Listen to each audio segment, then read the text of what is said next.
बारिश होते ही उस औरत का शरीर पारदर्शी हो जाता था। ये देखने के लिए कि क्या लोग उसे देख पा रहे हैं, उसने एक बूढ़ी औरत के पीछे से चाट लगा दी, लेकिन बूढ़ी औरत को कुछ दिखाई ही नहीं दिया तो उसने समझा कि सीईओ उसे छेड़ रहा है। गुस्से में आकर बूढ़ी औरत ने सीधे सीईओ को तमाचा जड़ दिया। बेचारा सीईओ तो कुछ समझ ही नहीं पाया कि हुआ क्या। कुछ दिनों बाद उस औरत की तनख्वाह काट ली गई क्योंकि वो काम पर देर से आई थी। उस दिन भी बारिश हो रही थी और वो चुपचाप सीईओ के ऑफिस में घुस गई। उसने जानबूझकर सीईओ के सबसे प्यारे पौधे पर गर्म पानी डाल दिया। उसी वक्त सीईओ पानी पीने ही वाला था। औरत ने झट से उसका पानी का ग्लास पकड़ लिया। सीईओ हैरान रह गया कि उसका ग्लास हवा में कैसे अटक गया है। उसने जोर से उठाने की कोशिश की लेकिन पानी छलक कर उस औरत पर गिर गया। सीईओ ने सोफे पर गिरे पानी को पोंछने के लिए टिश्यू उठाया और तभी औरत की पारदर्शिता खत्म हो गई।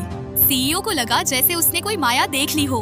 उसने हैरानी से औरत से पूछा, तुम अचानक दिखाई कैसे देने लगी? डरी हुई औरत भागने लगी, लेकिन सीईओ ने उसका हाथ पकड़ लिया और जवाब मांगा। बचने के लिए औरत ने झूठ बोल दिया, मैं आपको पसंद करती हूँ इसलिए ऑफिस में छुप गई थी। सीईओ ने उसे चिढ़ाने के लिए फैमिली पार्टी में अपना डेट बनने का न्योता दे दिया। औरत को मजबूरी में मानना पड़ा, लेकिन जब औरत ने खूबसूरत ड्रेस पहनकर एंट्री मारी तो सीईओ की नजरें उस पर से हटी ही नहीं। वो उस औरत पर दिल हार बैठा। पार्टी में पहुंचने के बाद औरत को पता चला कि सीईओ ने उसे सिर्फ दिखावे के लिए बुलाया था ताकि उसकी फैमिली की अरेंज मैरिज से बच सके।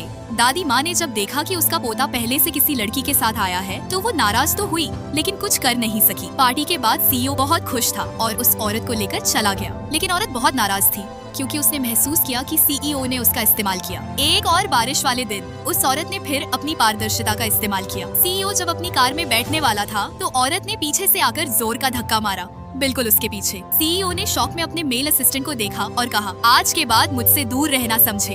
बेचारा असिस्टेंट तो ये सोच ही नहीं पा रहा था कि उसने किया क्या है। गाड़ी में बैठकर जा ही रहे थे कि अचानक ड्राइवर ने ब्रेक मारी और उसी पल सीईओ को ऐसा एहसास हुआ जैसे उसने कोई बहुत बड़ा रहस्य पकड़ लिया हो।